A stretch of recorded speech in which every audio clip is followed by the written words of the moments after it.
Okay, so yeah, I'm going to be giving a rather specific talk today about a project that I've been working on for most of this year. Implementation of what you see is what you mean editor, which means that it's kind of like a what you see is what you get editor, but focuses on expressing semantic documents. So not this has font family Arial and is 7 pixels high, but rather this is a paragraph and this is a header and this is emphasized. So you want to represent your documents in a way that doesn't tell you how to lay them out, but rather tells you what they mean, and then you have another system responsible for converting that into what they actually are going to look like. The project is called BrowseMirror. It's a JavaScript library that you can use to just create an editor in your page, give it some content, and then it has a rich API for seeing what the user is doing, intervening, adding new content, adding annotations over the content, stuff like that. This is not to be confused with CodeMirror, which is another project that I'll be referring to in the talk, which is a text editor. So there's CodeMirror for code, ProseMirror for rich text, prose. The thing that ProseMirror tries to do, which hasn't really been done well in an in-browser WYSIWYG, but maybe even at all in a WYSIWYG at all, is allowing the programmer of the website that embeds this component to very specifically define the document model that they want to support. So you might have custom elements that you want to allow people to use in their documents, such as, say, links to commits, like GitHub does, or user handles, or even tables with a bunch of data in it. And you want your document model to actually describe these things so that they're not just magic strings, but that you know exactly what is meant by each element and that you can render them in some specific way when you're showing these documents. So ProseMirror comes with a default model, which is pretty much what you can express with Markdown, and an API for extending this or removing nodes, replacing nodes, changing everything around to define your own document models. On top of that, it supports collaborative editing from the ground up, so it has really solid support for having two people in different browsers edit the same document and relaying changes between them and keeping these documents exactly synchronized.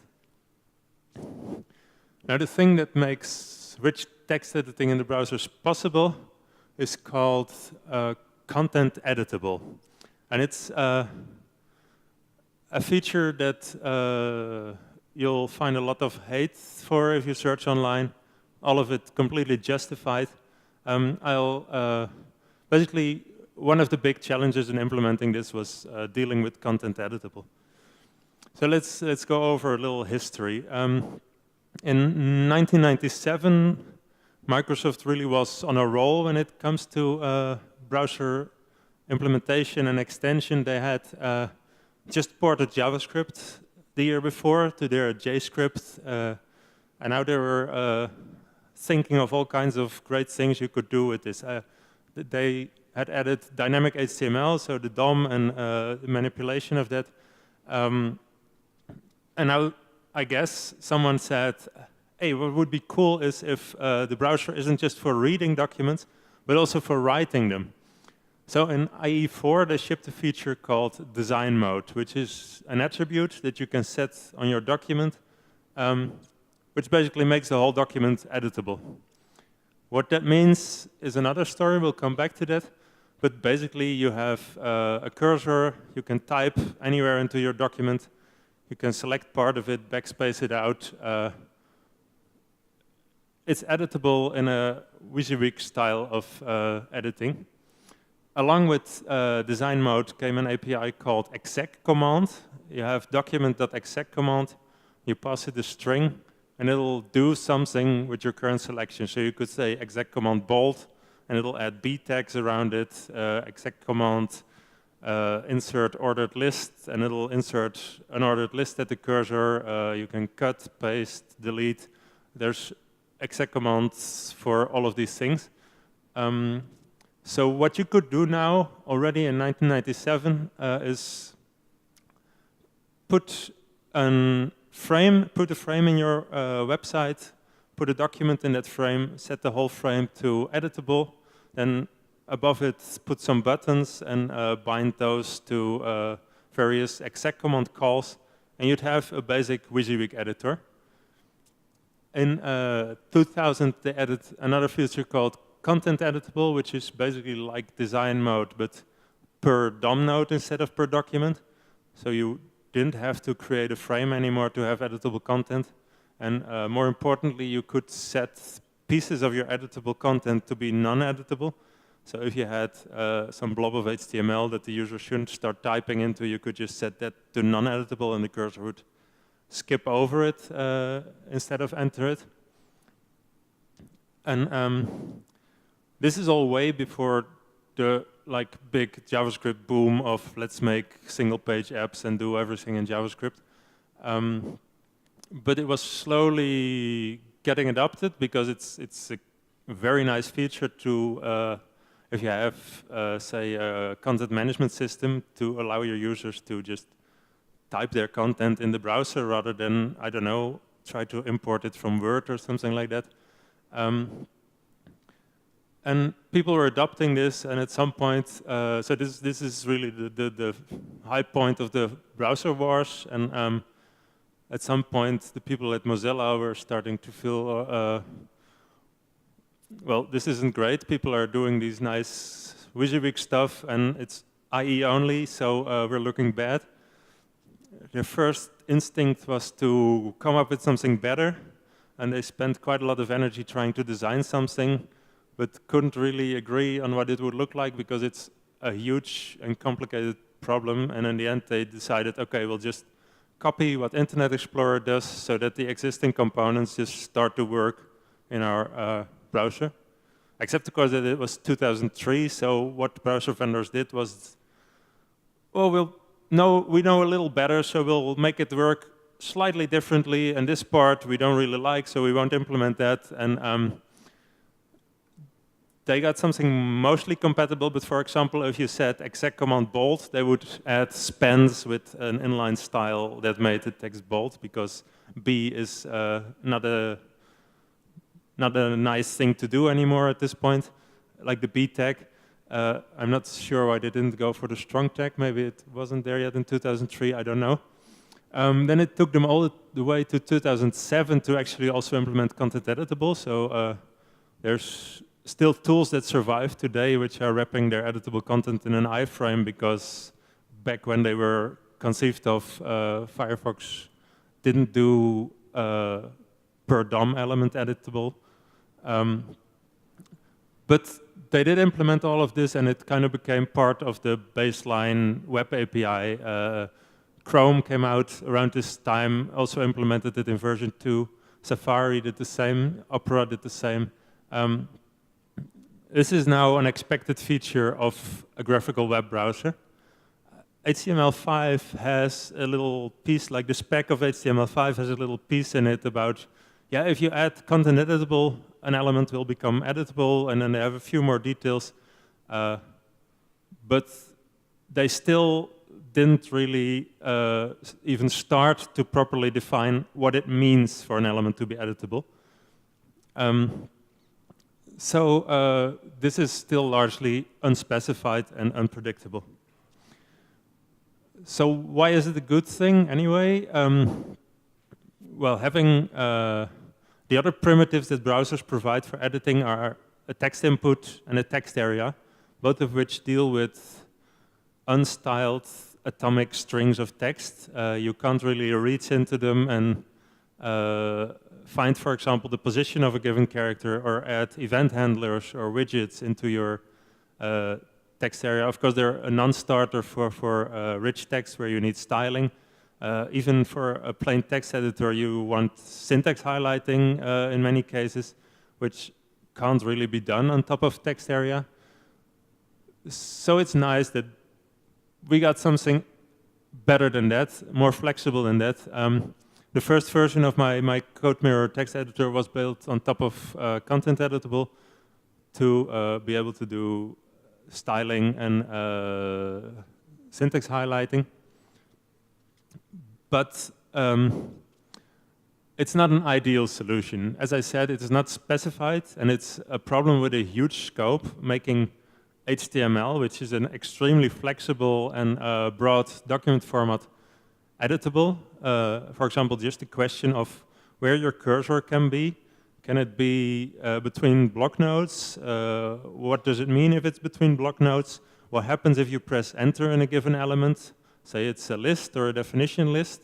How do you edit things like tables?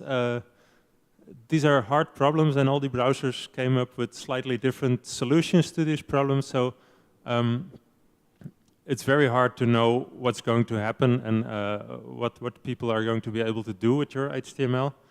And it's also notoriously buggy. Things are getting better in the past 2-3 years, but historically, the impression I got was that browser vendors didn't really feel like supporting this because it's a huge and complicated subsystem in their browsers which touches everything else, and it's not as heavily exercised as all the other features which are used in every website. So bugs would sit in bug trackers for 5 to 10 years, and no one seemed to really care. Fortunately, this is slightly better now, and there is some basic functionality that you can count on. But still, if you try to build a disciplined editor on top of this feature, you kind of have the user and the browser conspiring to do weird things to your HTML, and you never really know what to expect. For example, you have a text editor, they can still paste tables, images, and whatever into it, or drag from some other part of the page, and you have to somehow handle this. So you have your HTML, but you don't know what it's going to look like the next moment. And yeah, building something non-buggy kind of requires you to know what you're dealing with. So some people then just thought, okay, we're just not going to touch this at all. We're going to implement everything ourselves. This was pioneered by the ACE text editor. It was then adopted by my CodeMirror text editor. Google Docs does something similar. You see a cursor if you're editing in these libraries, but it's not actually a cursor. It's just a little div that's blinking with a timeout. And everything is basically handled by the library. It draws the screen using the DOM, which is not actually editable. It captures all relevant events to figure out what the user is doing, and then update its DOM representation. And this works pretty well, especially for text editors. This really got us a long way towards just more robust and faster and more performant stuff. But it does have some drawbacks, because now you really have to implement everything yourself. So say you want to support bidirectional text, so the mixing of Arabic or Hebrew text, which is written right to left, with other scripts which are written left to right. Managing selection and cursor motion in such text is a nightmare, basically. It requires a lot of code, there's lots of complexity. The DOM already does this, but if you don't use the DOM for your cursor, you're implementing everything again in your own library. And well, some components just say, oh, we're not even going to think about that, but then you're leaving people who use these scripts basically in the cold. I don't think that's a very good solution. CodeMirror does have an implementation of it, which goes pretty far, but there's still some known bugs because it's complex. And then there's things like support for screen readers. Screen readers are things that translate the stuff the user is looking at into spoken text, so that blind users can interact with web pages. If you have an editor, screen readers have special handling of that. They tell you where your cursor is, that they give you some feedback on what you've just inserted. But if the browser doesn't know that something is editable, its screen reader support just doesn't work. It'll do the wrong thing. It has this big blob of HTML that's constantly updated, and it doesn't know that you're editing something. So that's really hard to work around. And then there's mobile touch-based interfaces. Faking selection on a classical desktop with mouse model is doable. You have very consistent cross-platform things that should happen if you drag across the text, if you click somewhere, if you double-click. You can implement that, it's not a problem. But on touch interfaces, the integration with the selection and the interface is much deeper, and you can't touch all of that. Like, you select something, there'll be little widgets popping up somewhere to copy-paste. You'll be able to drag little handles at the side of your selection. You could try to re-implement that everything, but it's unlikely to feel native because each platform does something slightly different, and it's just, you don't want to go there. So what can we do instead? Well, we can tell the browser that this is editable, and we can tell the browser that it's allowed to show a cursor and a selection and give it a DOM that exactly represents what the user is editing. But then we could still capture as much events as possible so that the DOM doesn't actually, the user isn't actually allowed to directly change the DOM. If he types, we just capture those events, prevent their default so that the browser doesn't do anything, and then do our own thing to show the changes to the document. That works pretty well. It's what BrowseMirror does and what CodeMirror's mobile backend does. So when you need touch selection support, it falls back to a similar approach. Here you have your own document, your own model of the document, completely under the control of the library. So the DOM is no longer the definite representation of your document. You have something you defined yourself. And the DOM is just a view on that. It's just you have code that transforms your document into a DOM structure. And when something changes, you first update your document and then update the DOM based on that. So this kind of sidesteps, I would say, over 80% of the horribleness of contentEditable, because you're no longer letting the browser do any editing for you. So you don't get any surprises in what your DOM looks like. It's exactly what your library rendered. I want to briefly go over the document model as BrowseMirror defines it. It's sort of DOM-like in that it's tree-based. So here you have a document with a list with 3 items in it.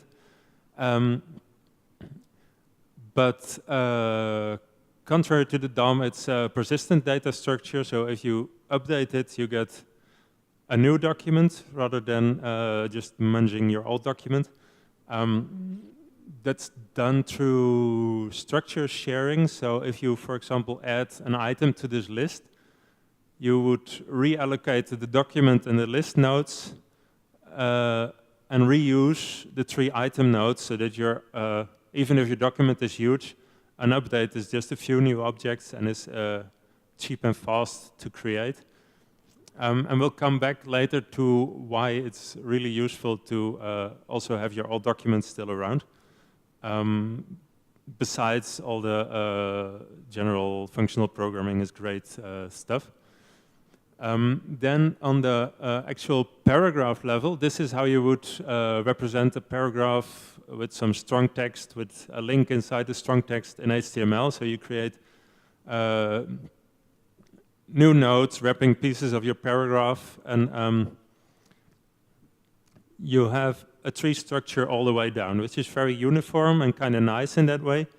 But this is kind of easier to read. Here, what my document model does is all text block content is represented in a linear fashion. You just have pieces of text, and each piece might have styling information associated with it. So if you compare the readability of this with this, it's kind of more obvious what's going on, and it's also the same for code that's manipulating this. It's a lot easier to work with this representation. For example, if you want to check that the user isn't making the same text strong twice. In a tree representation, that's kind of non-local information. In this implementation, it's completely obvious that you can't add strong to the styling twice.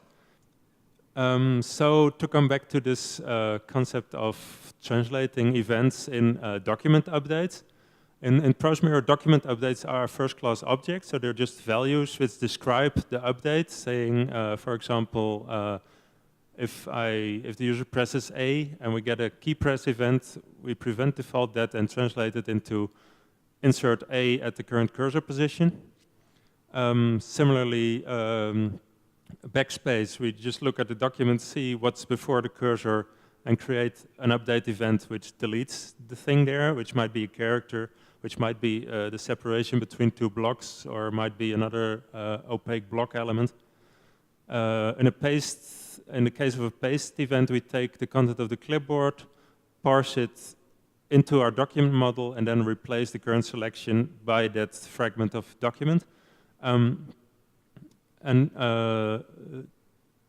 That means these updates are completely controlled and implemented by the library, and thus completely consistent and predictable across all browser platforms.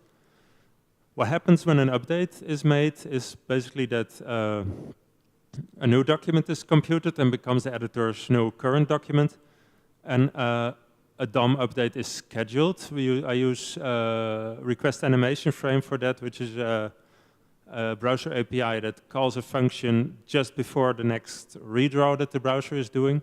So if you somehow have a very complex change, no actual DOM updating happens until the next redraw. So you could call BrowseMirror's API to do like 10 changes, and that's only going to result in one minimal DOM update. I say minimal because given this persistent document data structure, we can apply pretty much the same technique that React applies and diff the document at the last point where we drew to the screen with the current document, and only make the DOM updates necessary to go from the old DOM to the new DOM, which is most of the time extremely cheap. Unfortunately, not all is perfect. There are some editing operations which will signal an event, because every change you make to editable content will signal an input event at least, but input doesn't tell you what changed. So contrary to these more meaningful events, you just know something changed. For example, this happens if you use the browser's built-in spell check to select a correction of a word. It'll just change the DOM and then say, yo, the user input something. Similar, some styles of like multi-key character input, where you compose two characters to build another character or piece of text. There's no useful event happening there. What BrowseMirror does there, fortunately, all cases of this that I've run into are simple textual updates. So it just scans the text around the selection, compares it to its known text, and then generates a text change based on what the current DOM looks like. And that works well. So given that we are representing everything as persistent values, documents, changes, positions in the document, we can define a kind of algebra of document updates. So the most fundamental operation is, of course, take a document and an update and compute a new document. So here we have the update delete from the first paragraph character position 2 to first paragraph character position 8, which deletes one word for the document and returns a new document along with a position map. A position map is something that you need, for example, to find the new cursor position after a change. You can, oh, that didn't go quite right. There we are. You can, for example, take position character offset 11 in the old document, and then combine that with the map created by applying this change to get position 5, which is the corresponding position in the change document. So this is good for tracking the cursor, but also is very important in BrowseMirror's implementation of collaborative editing, because you can use this to map the positions that are part of a change object to positions in another document. So if we had the change insert a character X applied to that top document, and we want to know what that change would look like if we applied it to the bottom document, we just map the insert position to the new document and insert there. The way BrowseMirror's collaborative editing works is kind of comparable with how Git works, when each client constantly, when it makes a change, tries to push that to a central server. And if that change was based on the current document that the server also has, there's no conflict, so it just goes through, and other clients get that the next time they pull. But if someone else was quicker and added another change before our current change, so if they were made concurrently, then the server will say, no, that's a conflict, and then the client has to rebase their local change on top of the remote changes that came in the meantime, using this position mapping, and then retry, which is the same which you would do when you get a conflict in Git. And that actually makes for a relatively, of course there's a bunch of other things to it, but it makes for a relatively pleasant and simple implementation of collaborative editing, simpler than the like most commonly used algorithm called operational transform. I have a very long blog post about all this if it's interesting to you. And this same concept is used to implement an undo history, which doesn't just roll back to a previous state, but like actively undoes given changes, so that if you're collaboratively editing a document, you did something and then someone else did something. If you press undo, you shouldn't just roll back to the old change and discard the changes that other people made. You want to only invert your own change and apply that to the current document in such a way that only the thing you did is undone and the rest just stays in the document untouched. There is some hope in terms of the spec. Browser vendors and the W3C are currently working on a new spec for contentEditable, which basically enshrines what BrowseMirror is doing in a spec, meaning that you'd get a contentEditable mode which doesn't actually allow you to edit the document, but gives you the events you need to understand what the user is trying to do, so that your scripts can actually apply those changes, and you get to, clients get to implement rich text editing, and browsers get to slowly phase out this huge beast of a contentEditable implementation for something much simpler. Of course, there's a lot of W3C specs that are never really adopted, so I'm not sure if this will go anywhere, but it would be nice if it did. That's all I wanted to say. These are the relevant websites. BrowseMirror.net is the project page, and there's a GitHub organization with the relevant code. Everything is MIT licensed. It's kind of in beta stage right now, but you're welcome to look at it and give feedback. Thank you for listening.